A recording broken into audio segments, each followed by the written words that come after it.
Supreme court में मौजूद हूँ और जो सुप्रीम कोर्ट का फैसला महफूज किया गया था उसकी समाअत भी हुई, उसका फैसला आज सुना दिया गया है। 5 रुकनी बेंच ने सुप्रीम कोर्ट के आज इलेक्शन के हवाले से अपना फैसला सुना दिया है। इलेक्शन का फैसला ये हुआ है कि 90 दिन में इंस्ट्रक्शंस दिए गए हैं इलेक्शन कमीशन को कि वो अपना फैसला सुनाए। यहाँ पे पीटीआई अरकान तो बहुत खुश हैं, फवाद चौधरी भी आए हुए हैं, यहाँ पे शेख रशीद भी आए हुए हैं सुप्रीम कोर्ट में।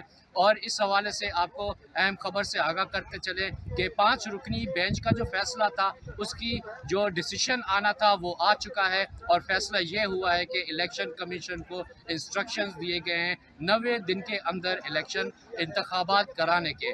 जी।